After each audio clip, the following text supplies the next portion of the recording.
Praise lord పిల్లలు, దేవుని కృపను బట్టి మీరందరూ క్షేమంగా ఉన్నారు కదా. మనం ప్రార్థన చేసుకొని క్లాస్ని స్టార్ట్ చేసుకుందాం. అందరు కళ్ళు మూసుకొని మోకరించండి. మనం ప్రార్థన చేసుకుందాం. పరిశుద్ధుడా, కృపగలిగిన మా దేవా, మీకు స్తోత్రములు చెల్లిస్తున్నాం నైనా. మరొకసారి మీరు ఇచ్చిన తరుణంను బట్టి ప్రభా మీకు స్తోత్రములు తండ్రి. ఈ క్లాస్ అంతటిలో మీరు మాకు తోడుగా ఉండి ప్రభా మీ సన్నిధి మాకు అనుగ్రహిస్తూ మీరు మాతో మాట్లాడి మమ్మల్ని నడిపించమని సమస్త మహిమా ఘనత ప్రభావాలు మీకే చెల్లిస్తూ మా తండ్రి ప్రభువైన యేసుక్రీస్తు అతి పరిశుద్ధమైన నామంలో ప్రార్థించి వేడుకొంచున్నాము తండ్రి, ఆమేన్. సో ఈరోజు మనం 16th లెసన్ చెప్పుకోబోతున్నాము. 16వ లెసన్ మనం చెప్పుకోబోతున్నాము. ఈ లెసన్ యొక్క పేరేంటంటే మండుచున్న అగ్నిగుండంలో వేయబడిన యవనులు, the youths at the blazing furnace. ఈ లెసన్కి సంబంధించిన బైబిల్ భాగము దానియేలు గ్రంథము 3వ అధ్యాయము, డానియల్ చాప్టర్ 3. ఈ లెసన్ యొక్క కంఠత వాక్యము యెషయా 43వ అధ్యాయము 2వ వచనము. నీవు జలములలో బడి దాటునప్పుడు నేను నీకు తోడై ఉందును, నదులలో బడి వెళ్ళున్నప్పుడు అవి నీ మీద పొర్లి పారవు. నీవు అగ్ని మధ్యను నడిచినప్పుడు కాలిపోవు జ్వాలలు నిన్ను కాల్చవు. Isaiah 43 chapter 2nd verse. When you pass through the waters, I will be with you, and when you pass through the rivers, they will not sweep over you. When you walk through the fire, you will not be burnt. The flames will not set you ablaze. So ఈ lesson start చేసుకోవడానికి ముందు as యూజువల్గా last lesson మనం ఏం నేర్చుకున్నామో మీకు అందరికీ జ్ఞాపకం ఉంది కదా. లాస్ట్ లెసన్లో మనం ఏం చూసాము?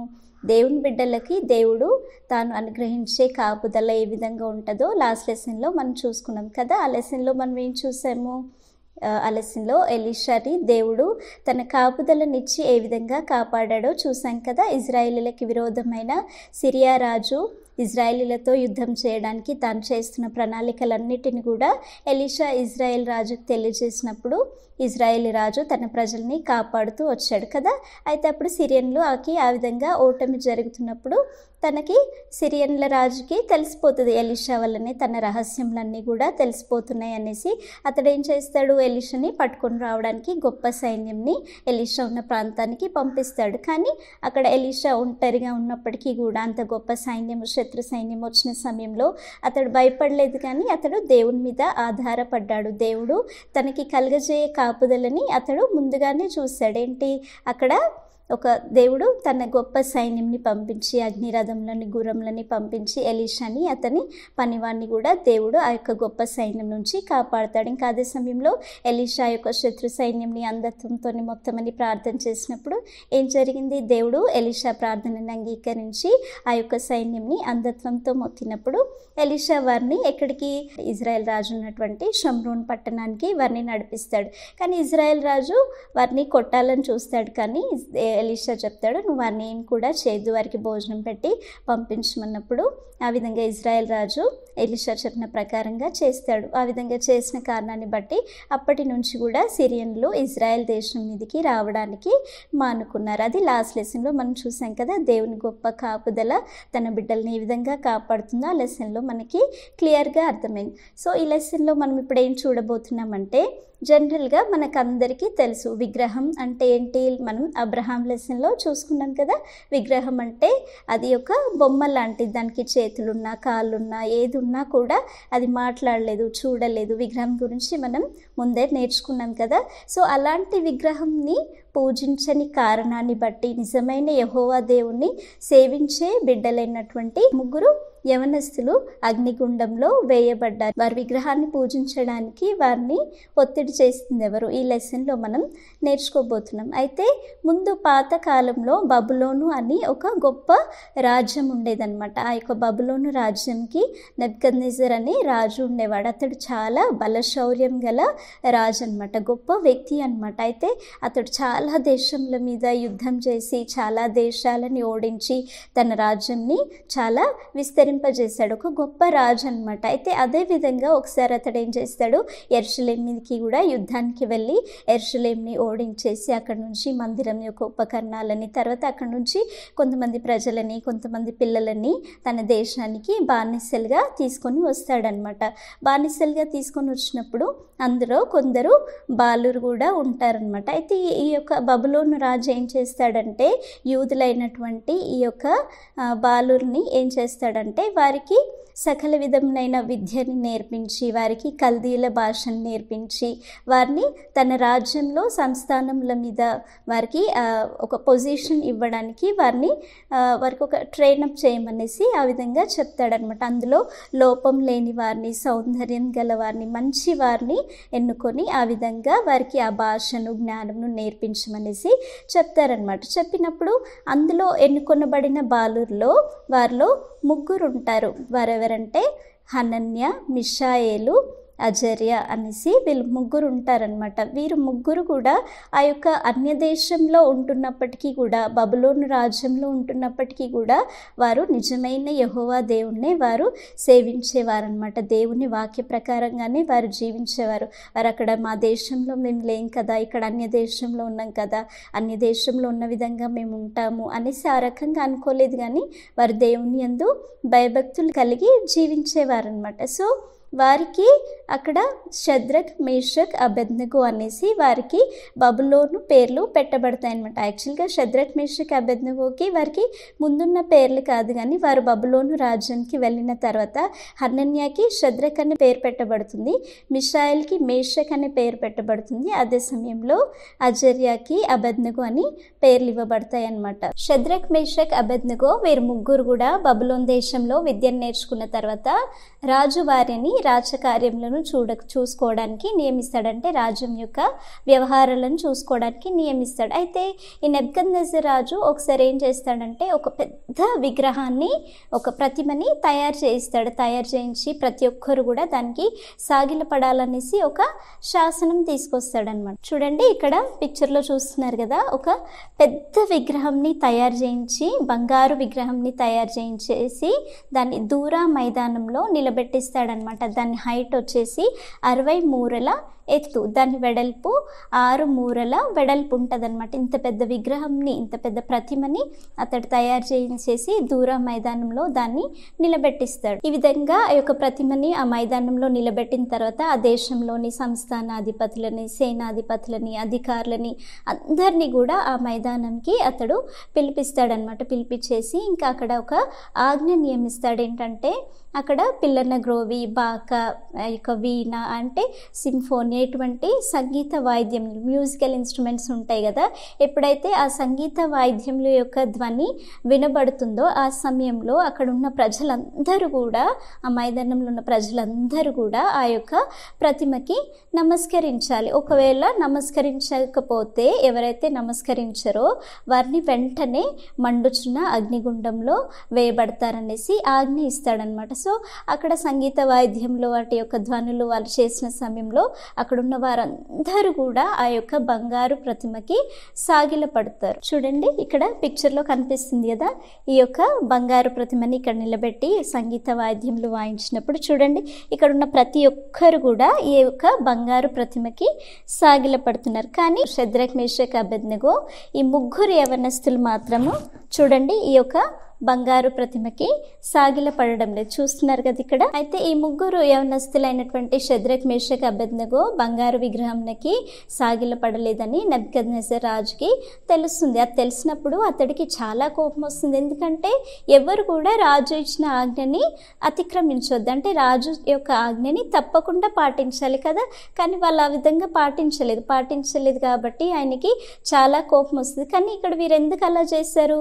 ఎందుకంటే షద్రక్, మేషక్, అబేద్నెగోకి తెలుసు యెహోవాయే నిజమైన దేవుడు, మనం విగ్రహానికి సాగిలపడకూడదని వారికి తెలుసు. కాబట్టి వారు దేవుని కొరకు విశ్వాసంతో నమ్మకంగా అక్కడ నిలబడ్డారు. అయితే ఈ యొక్క నెబుకద్నెజర్ రాజు ఏం చేస్తాడంటే వారి 3 పిలిపించి ఇంకొక ఛాన్స్ ఇస్తాడు వారికి. అంటే మళ్ళీ ఒకసారి వారిని సాగిలపడమని చెప్పడానికి వారిని పిలిపిస్తాడు. చూడండి ఇక్కడ పిక్చర్లో మనం చూస్తున్నాం కదా, ఇగో రాజు వారి 3 పిలిపించేసి వారిని అడుగుతున్నాడు అనమాట, మీరు నా దేవతకి సాగిలపడలేదని, నేను నిలబెట్టించిన ప్రతిమకి మీరు నమస్కరించలేదనేసి నేను విన్నాను అనేసి ఇక్కడ వారి 3తో ఇక్కడ రాజు మాట్లాడుతున్నాడు అనమాట. మాట్లాడేసి ఏమంటాడంటే, ఇంకొకసారి మళ్ళీ సంగీత వాయిద్యములన్నిటినీ వాటి ధ్వనులను మీరు వినిపించినప్పుడు మీరు విగ్రహంకి సాగిలపడితే సరే, లేకపోతే దానికి సాగిలపడడానికి సిద్ధంగా ఉంటే సరే. ఒకవేళ మీరు ఆ విధంగా చేయకపోతే తక్షణమే మిమ్మల్ని మండుచున్న అగ్నిగుండంలో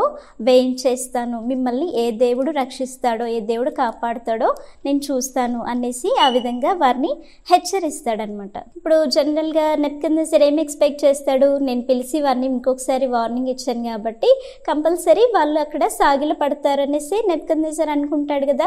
కానీ అక్కడ వీరు ముగ్గురు ఒక మంచి జవాబు చెప్తారు నెబుకద్నెజర్కి. ఏమని చెప్తాడంటే, రాజా నీకు ఈ విషయంలో మేము సమాధానం ఇవ్వడానికి మాకు అవసరం లేదు, ఎందుకంటే మేము సేవించుచున్న దేవుడు మండుచున్న ఈ అగ్నిగుండం నుండి మమ్మల్ని రక్షించుటకు సమర్థుడు. మీ చేతిలో పడకుండా మమ్మల్ని కాపాడడానికి ఆయన సమర్థుడు. ఒకవేళ మమ్మల్ని రక్షించకపోయినా కూడా మీ దేవతని మేము పూజించము, నీవు నిలబెట్టిన విగ్రహంకి, ఆ యొక్క ప్రతిమకి మేము నమస్కరించము అనేసి వాళ్ళు గట్టిగా చెప్పేస్తారు.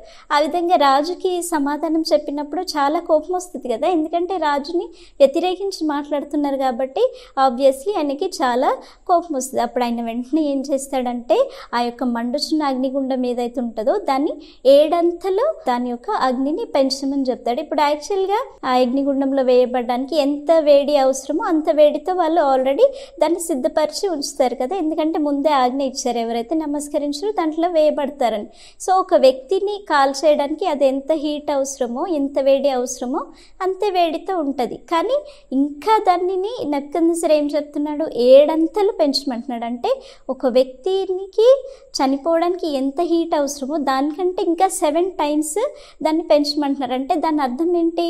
అది చాలా వేడిగా అయిపోతుంది, అంటే దాన్ని సమీపించిన వారే చనిపోయే ఛాన్సెస్ ఉంటుంది, అంత ఎక్కువ వేడి గల అగ్నిని పెంచమని చెప్తాడనమాట. ఆ విధంగా రాజు చెప్పిన ప్రకారంగానే ఆ యొక్క అగ్నిగుండం యొక్క అగ్నిని 7 అంతలు పెంచుతారు. సో ఇప్పుడు వీళ్ళు ఏం చేస్తారు? షద్రక్ మేషక్ అబేద్నెగోని బంధించేసి అందులో పడేయమని ఆజ్ఞయించినప్పుడు సైనికులలో బలిష్ఠులైన వారిని, బలంగా ఉన్న వారిని పిలిపిస్తారు. ఎందుకంటే అగ్ని బాగా పెంచారు కాబట్టి బలిష్ఠులైన వారిని పిలిపించి ఈ యొక్క షద్రక్ మేషక్ అబేద్నెగోని బంధించేసి అందులో పడేయమని చెప్తారు. సో వాళ్ళు వచ్చేసి షద్రక్ మేషక్ అబేద్నెగోని బంధించేసి ఆ యొక్క అగ్నిగుండంలో పడేస్తారు. అది ఎంత వేడి ఉంటుందంటే వీరిని ముగ్గురిని పడేసినటువంటి ఆ సేవకులే ఆ యొక్క వేడి జ్వాలలకి తట్టుకోలేక అక్కడే చనిపోతారన్నమాట. అంత భయంకరమైన అగ్ని. చూసారా ఇక్కడ వీళ్ళు ముగ్గురు ఎంత దేవుని కొరకు ప్రాణాన్నైనా అప్పగించుకోవడానికి, అంత అగ్నికి కూడా చనిపోవడానికి సిద్ధంగా అప్పగించుకున్నారు కదా. ఎంత గొప్పగా వారు దేవుని కోసం నిలబడుతున్నారు కదా. సో వారు ముగ్గురు అగ్నిగుండంలో పడివేయబడిన తర్వాత ఆ నెబుకద్నెజర్ చూస్తూ ఉంటాడు. చూస్తున్న సమయంలో అతనికి ఒక ఆశ్చర్యకరమైన విషయం కనిపిస్తుంది, ఒక అస్టానిషింగ్ ఈవెంట్ అక్కడ అతనికి కనిపిస్తుంది అనమాట. అక్కడ ఆ అగ్నిగుండంలో వారు బంధింపబడి ముగ్గురు అందులో వేయబడ్డారు కదా. కానీ నెబుకద్నెజర్ చూస్తున్నప్పుడు ఆ ముగ్గురు కూడా బంధకంలు లేకుండా తిరుగుతూ ఉంటారు, సంచరిస్తూ ఉంటారు. ఇంకా ఆ ముగ్గురితో పాటు ఇంకొక వ్యక్తి కూడా అక్కడ ఉంటాడనమాట. చూడండి ఇక్కడ పిక్చర్లో చూస్తున్నారు కదా, ఇది ఒక భయంకరమైన అగ్నిగుండం కనబడుతుందా మీకు? ఇక్కడ ముగ్గురు, వీరికి బంధకంలే లేవు. యాక్చువల్గా వీరిని బంధించి పడేస్తారు కదా, బంధకంలు లేకుండా వాళ్ళు తిరుగుతున్నారు. వారి మధ్యలో ఇంకొక వ్యక్తి కూడా ఉన్నాడు. చూసారా? అప్పుడు నెబుకద్నెజర్కి చాలా ఆశ్చర్యం వేసి తన సేవకులతో అడుగుతాడు, ముగ్గురిని కదా మనం అందులో పడేసాము అంటే అవును అంటారు వాళ్ళు. మరి ముగ్గురు అయితే ఇప్పుడు 4 కనబడుతున్నారేంటి? అందులో వాళ్ళు బంధకం లేకుండానే తిరుగుతున్నారు. అదే సమయంలో 4వ వ్యక్తి దేవతల రూపం వలె అతను ఉంది అనేసి చెప్పి అతడు చాలా ఆశ్చర్యపడిపోయి, ఏంటి వీళ్ళు కాలిపోలేదేంటి, అసలు క్షణాల్లో కాలిపోవాలి కదా, అంత వేడికి వీళ్ళు కాలిపోలేదేంటి అనేసి అగ్నిగుండానికి దగ్గరలోకి వెళ్ళి షద్రక్ మేషక్ అబేద్నెగో బయటికి రండి అనేసి వారిని పిలుస్తారనమాట. పిలిచినప్పుడు వారు ముగ్గురు కూడా బయటికి వస్తారు. బయటికి వచ్చినప్పుడు అక్కడ ఉన్నటువంటి సేనాధిపతులను, సైన్యాధిపతులను అందరినీ కూడా షద్రక్ మేషక్ అబేద్నెగో దగ్గరికి నిలబెట్టి వారి శరీరంలో అంతటిని కూడా పరీక్షించడానికి వారికి చెప్తారు. వాళ్ళు అందరూ కూడా ఈ ముగ్గురు శరీరంలని పరీక్షిస్తాడు. వారి బట్టలకే కానీ, వారి తల వెంట్రుకలే కానీ, వాళ్ళ దేహంకే కానీ అసలు ఏ హాని కూడా కూడా కలగలేదు. యాక్చువల్గా అయితే మన హెయిర్ ఏమవుతుంది, మంటకి వెంటనే మంట అంటుకుంటుంది కదా, బట్టలు కానీ మన తల వెంట్రుకలు కానీ అలాంటిది ఏది కూడా అక్కడ వారికి జరగలేదు. ఇంకా అదే సమయంలో వారి శరీరంలోకి కనీసం ఆ యొక్క అగ్ని వాసన కూడా రాలేదు. ఇవన్నీ విషయాలు చూసి వారికి చాలా ఆశ్చర్యం వేస్తుంది. నెబుకద్నెజరు చాలా ఆశ్చర్యపోతాడు. చాలా ఆశ్చర్యపోయి అతడు ఏం చెప్తాడంటే ఇంకా ఒక గొప్ప సాక్ష్యం ఇస్తాడు. ఏమి ఇస్తాడు తెలుసా? షద్రక్ మేషక్ అబేద్నెగో యొక్క దేవుడే పూజార్హుడు అని చెప్తాడు. అంటే పూజింపదగడానికి యోగ్యుడు. అసలు ఇప్పటివరకు ఆయన ఏం చెప్పాడు? తను నిలబెట్టిన ప్రతిమని పూజించాలని చెప్పాడు కదా. కానీ ఇప్పుడేం చెప్తున్నాడు? అది పూజకి యోగ్యమైనది కాదు. నిజమైన దేవుడే, షద్రక్ మేషక్ యొక్క దేవుడే పూజార్హుడు, అతడే పూజింపదగిన వాడు. ఇప్పుడు అతనికి తెలిసింది కదా, నేను నిలబెట్టిన ప్రతిమ కాదు, వీరి దేవుడే నిజమైన దేవుడు, వీరి దేవుడే పూజింపదగడానికి యోగ్యమైన వాడు అని చెప్తాడు. ఇంకా అదే సమయంలో ఇంకేం చెప్తాడు? ఆయన తన దూతను పంపించి తన బిడ్డలైన వారిని రక్షించాడు, ఈ విధంగా వారిని కాపాడాడు. ఇంకా అదే సమయంలో ఏమంటాడు?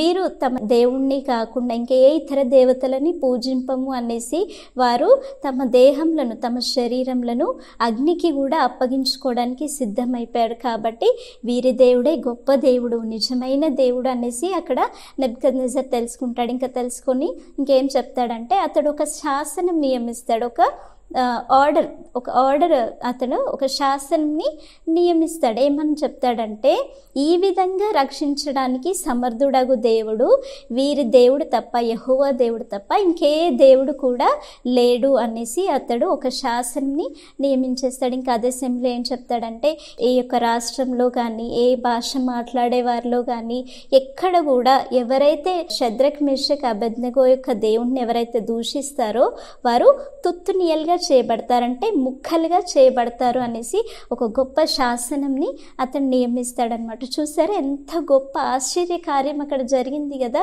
అసలుగా అంత గొప్ప మంటకి మీరు కాలిపోవాలి, కానీ దేవుడు అక్కడ ఏం చేశాడు? అద్భుతమైన రీతిలో దేవుడు వారిని కాపాడి సంరక్షించాడు. అదే సమయంలో ఇంకా ఒక గొప్ప ప్రతిమని నిలబెట్టిన రాజు సైతము అది దానికి కాకుండా యెహోవా దేవుడే పూజార్హుడు అని తన నోటితో ఒప్పుకునే విధంగా దేవుడు ఒక గొప్ప కార్యం చేశాడు కదా. ఈ ముగ్గురు యవనస్తులు కూడా దేవుని గురించి మంచి సాక్షులుగా నిలబడ్డారు. దేవుని కొరకు తమ విశ్వాసాన్ని కాపాడుకోవడానికి తమ ప్రాణాలను కూడా లెక్క చేయకుండా వారు అగ్నికి సైతం అప్పగించుకొని దేవుని కొరకు నిలబడ్డారు కదా. కాబట్టి మనం కూడా వారిలాగే ఉండాలి కదా. సో ఈ లెసన్ మీకు అందరికీ అర్థమైందని నేను అనుకుంటున్నాను. ఈ లెసన్లో ముఖ్యమైన విషయాలు ఏంటో మనం చూసుకుందాం. ఈ లెసన్లో మనం నేర్చుకుంటున్న ముఖ్యమైన విషయాలు ఏంటంటే, ఫస్ట్ పాయింట్ మనం ఏం చూస్తున్నామంటే, మనము జీవం గల దేవుణ్ణి మాత్రమే ఆరాధించాలి. We should serve only our living god. ఈ లెసన్లో మనం చూస్తున్నాం కదా, షద్రక్ మేషక్ అబేద్నెగో ఏం చేశారు?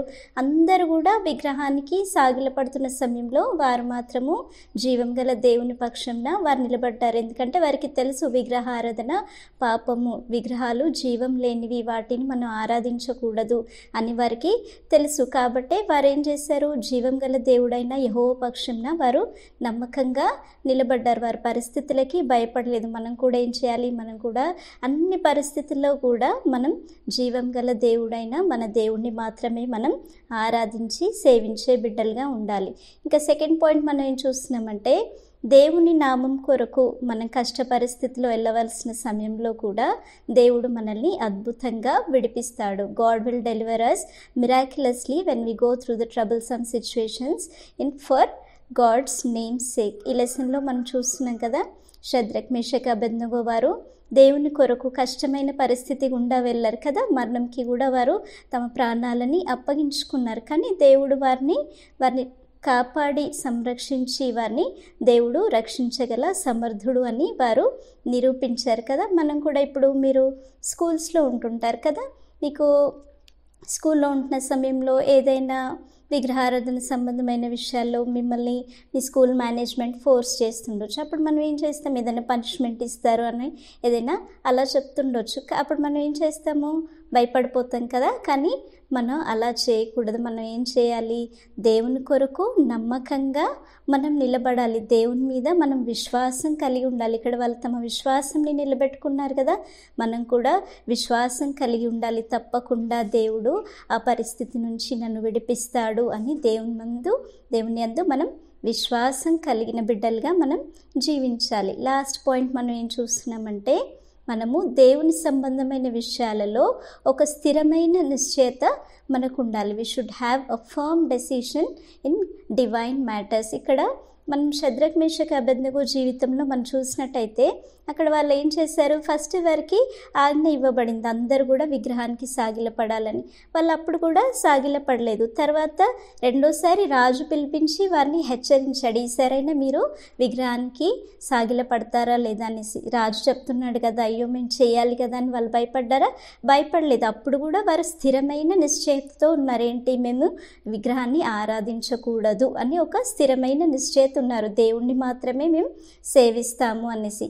తర్వాత మళ్ళీ మూడోసారి అగ్ని 7 అంతలు పెంచబడింది. అయ్యో అగ్ని పెంచేశారు కదా, మేము ఇంకా అందులో వేస్తే చనిపోతాం కదా అని. అక్కడ ఆ పరిస్థితిలో కూడా వాళ్ళు భయపడలేదు. అక్కడ కూడా వాళ్ళు ఏం చేశారు? ఎలాంటి పరిస్థితి అయినా పర్లేదు, 7 అంతలు అగ్ని పెంచినా పర్లేదు, మేము ఒక స్థిరమైన విశ్వాసంలో మేము ఉంటాము, మేము దేవుణ్ణి విడిచిపెట్టాము అనేసి వాళ్ళొక దేవుని విషయంలో వాళ్ళొక స్థిరమైన నిశ్చయిత ఉన్నారు కదా. అలాగే మనం కూడా ఏం చేయాలి? మనకి ఎదురవుతున్న పరిస్థితిలో చాలాసార్లు చాలామంది అంటుంటారు కదా, మీ దేవుడు నిజమైన దేవుడా అలానా అనేసి కొన్ని హేళన మాటలు చేస్తుంటారు కదా. అలాంటప్పుడు మనం ఏం చేయాలి? మనం కలవరపడిపోద్దు. మనం ఏం చేయాలి? దేవుని యందు మనకు ఒక స్థిరమైన విశ్వాసం, స్థిరమైన నిశ్చయత ఉండాలి. పరిస్థితులను బట్టి భయపడిపోకూడదు. ఇక్కడ వీళ్ళు ముగ్గురులాగే, షద్రక్ మేషక్ అబేద్నెగో లాగే మనం కూడా మన అనుదిన జీవితంలో దేవుని యందు ఒక స్థిరమైన విశ్వాసం కలిగిన బిడ్డలుగా, ఆయన కొరకు సాక్షులుగా మనం జీవించాలి. సో ఈ పాయింట్స్ అన్ని మీకు అర్థమైనని నేను అనుకుంటున్నాను. ఈ లెసన్కి సంబంధించిన యాక్టివిటీ ఏంటో మనం చూసుకుందాం. ఈ లెసన్లో ఈ విధంగా మీరు యాక్టివిటీ చేసుకోండి. ఇక్కడ చూస్తున్నారు కదా, మండుచున్న అగ్నిగుండము ఇచ్చేసి తర్వాత దీని లోపల ప్రార్థన చేస్తున్న ఒక చిన్న పాప బొమ్మను గీయాలి. దాని లోపల మీరు ఏం రాయాలి? మేము సేవించుచున్న దేవుడు మండుచున్న అగ్నిగుండం నుండి మమ్మల్ని రక్షించుటకు సమర్థుడు అని రాయాలి. కింద కూడా మనం ఏం చేయాలి? మనము నిజమైన జీవం గల దేవుణ్ణే మనం ఆరాధించాలి అనేసి రాసి మీ బుక్లో స్టిక్ చేసుకోండి. సో మనం ప్రార్థన చేసుకొని క్లాస్ని ముగించుకుందాము. అందరూ కళ్ళు మూసుకోండి, ప్రార్థన చేసుకుందాం. పరిశుద్ధ దేవ, కృప కలిగిన మా తండ్రి, మీకు స్తోత్రంనైనా. నిజంగా ప్రభా, మీరు మాత్రమే జీవం గల దేవుడని ప్రభా మీరు మాకు తెలియజేసినందుకు దేవా మీకు స్తోత్రములు చెల్లిస్తున్నాం తండ్రి. జీవం గల దేవుడైన మిమ్మల్ని విడిచిపెట్టకుండా ప్రభా మేమునైనా ఎల్లవేళలా మిమ్మల్ని నైనా స్థిరంగా కలిగి ఉండడానికి మీ కృప మాకు అనుగ్రహించి మమ్మల్ని సిద్ధపరిచి నడిపించమని సమస్త మహిమ ఘనత ప్రభావాలు మీకే చెల్లిస్తూ మా తండ్రి ప్రభువైన యేసుక్రీస్తు అతి పరిశుద్ధమైన నామంలో ప్రార్థించి వేడుకొంచున్నాం తండ్రి. ఆమేన్.